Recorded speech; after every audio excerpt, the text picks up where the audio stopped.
মানে এই বাবা এই বড় বড় ঢেউ। আরে এখন এমনি নেই এই বাবা মানে তাড়াতাড়ি ব্যাক করেন। আসতেছে এমনি নিয়ে যাবি। আসসালামু আলাইকুম, রাঙামাটি 3 নম্বর ব্লগে আপনাকে স্বাগতম। আপনারা যারা এর আগের ব্লগগুলো দেখেননি তারা ইউটিউব চ্যানেল এবং ফেসবুক পেজে গিয়ে দেখে আসতে পারেন। তো আমাদের মোটামুটি রাঙামাটি ঝুলন্ত ব্রিজ ভ্রমণ করা শেষ। তো আমরা এখন যাচ্ছি রাঙামাটি ঝুলন্ত ব্রিজের নিচ দিয়ে বয়ে যাওয়া কাপ্তাই নদী ভ্রমণ করার জন্য। তো আপনারা ভিডিওটি স্কিপ না করে সম্পূর্ণ দেখতে থাকুন। বিশাল একটা নদী, মাঝখানে একটা লেকের মতো। আমরা আছি একটা পাহাড়ের উপর।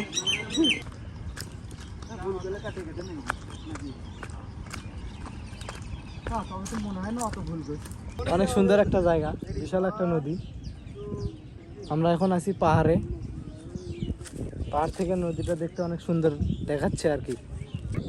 ওরা গেছে নিচে ওই নৌকা ভাড়া করার জন্য, যাতে আমরা এই নদীটা ট্যুর দিতে পারি, ভালোভাবে দেখতে পারি আর কি।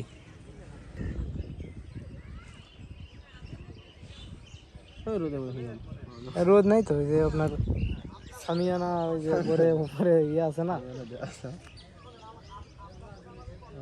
চলেন, না না আগে সেটেল করুন, নিজেই না ওই যে সেটেল প্রায় হয়ে গেছে।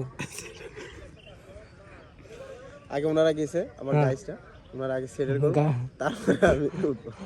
Hello guys, hello guys, hello guys, ঠিক হইলো কি? আর চুক্তিপত্র সই হচ্ছে। ও চুক্তিপত্র আচ্ছা, দেখা যাক ওনারা চুক্তিপত্র ওনারা বিল ঠিক করতে পারে কিনা। এ হয়ে গেছে, বড় মেয়ে চলেন চলেন। ওই যে ওই যে ওই যে ঠিক হয়েছে, ওই যে উঠতেছে।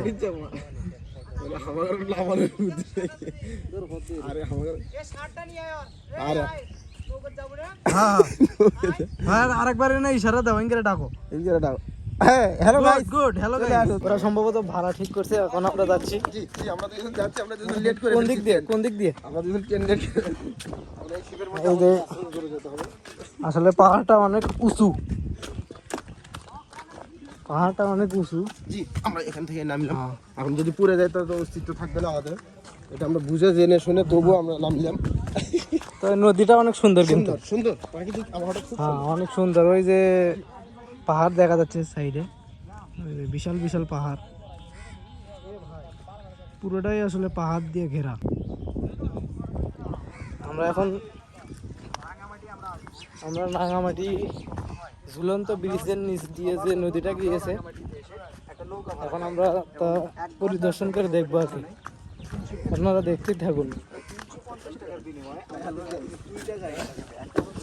আস্তে আস্তে আস্তে আস্তে। ও সুন্দর জায়গা, যান চাপে যান।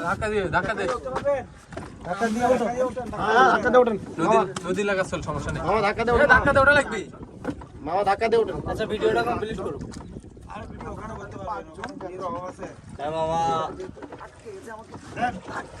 ধাক্কা দাও, ধাক্কা দাও। যাবো না মামা? আচ্ছা আচ্ছা, এই যে এবার ধাক্কি দিছি। আয় ওঠ ওঠ ওঠ ওঠ ওঠ ওঠ। তাড়াতাড়ি ওঠো। ফোন দেখিস। হ্যালো গাইস, হ্যালো গাইস, বসো, ওখানে বসো। পানি খাবেন? এই যে নিচে তো অনেক পানি আছে। তুমি খাবো? হ্যাঁ, বলো শুকিয়ে গেছে। ওগুলো খেলে মানে পেটের ময়লা সব ক্লিয়ার হয়ে যাবে। এই খাওয়া এটা। হ্যালো গাইস, নদীর পানি খাবো। আমার প্রচুর পানি পিপাসা পাইছে, নদীর পানি খাবো। হ্যালো গাইস, খাদক নদীর পানি থেকে নালার পানি পর্যন্ত কোনোটাকে ছাড় দেয় না। আচ্ছা, Hello আমরা guys. যে এই নদীটা Hello guys. দেখতেছি, এটা কি নদী আর কি? মামা জিজ্ঞেস কর। মামা, এটা কি নদী? কর্ণফুলী, কর্ণফুল, কাপ্তাই নদী, কাপ্তাই কাপ্তাই লেক। কাপ্তাই লেক আমরা পরিদর্শন করতেছি। আমরা মূলত রাঙামাটি ঝুলন্ত ব্রিজের নিচে যে নদীটি আছে, এটা হলো কাপ্তাই লেক। কাপ্তাই লেকে আমরা একটি বোট ভাড়া নিয়েছি। আমরা মোটে 5 জন আছি। আমরা এখন যাচ্ছি কাপ্তাই লেক দিয়ে আদিবাসী গ্রামে। ওখান থেকে ঘোরাঘুরি করে আমরা যাব নিরঞ্জনা রিসোর্টে। এখন রিসোর্ট নিরঞ্জনা, এটা নিরঞ্জনা রিসোর্ট, ওটা নিরঞ্জনা রিসোর্ট। এটা আদিবাসী গ্রাম। আদিবাসী গ্রাম কোনটা? এটা হ্যাঁ হ্যাঁ এটাই আর ওটা হচ্ছে নিরঞ্জনা। কাপ্তাই লেকের আদিবাসী গ্রাম। হ্যাঁ এটা কি এটা চালা এটা কি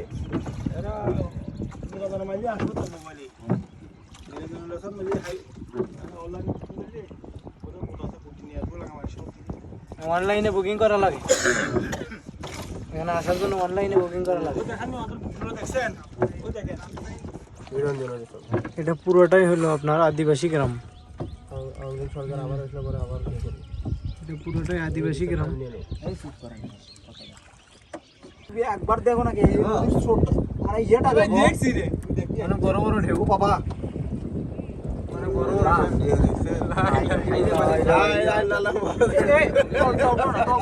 কোথার কথা আমার ভয় লাগে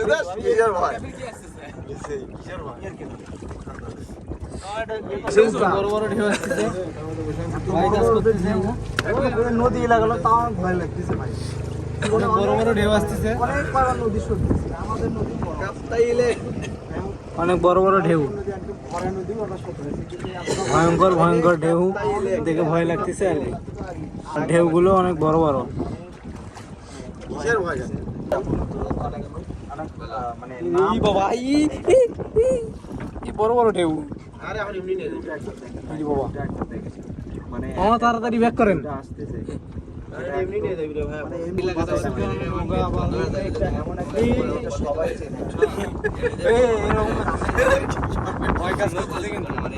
নদীর মাঝখানে এসে বাতাসের কারণে ঢেউ বড় বড় ঢেউ সৃষ্টি হচ্ছে, আমাদের বোটটি টলমল করতেছে, যার কারণে আমরা আদিবাসী গ্রামটায় যেতে পারলাম না, ওভাবে ঘোরা হলো না, আমরা back করতেছি কারণ বড় বড় ঢেউ হচ্ছে আর কি বাতাসের কারণে। এই যে বড় বড় ঢেউ,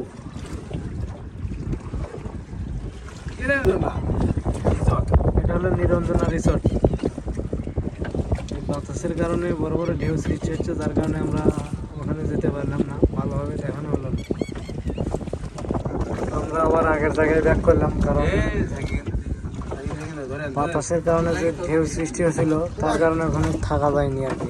আমরা আবার আগের জায়গায় ব্যাক করলাম, আমরা আবার চলে আসলাম আগের জায়গায়। আমরা এখানে ট্যুরটা আপাতত শেষ। পাহাড় থেকে ওঠার পর তোমার অবস্থা অবস্থা এখন জর্জরিত অবস্থা।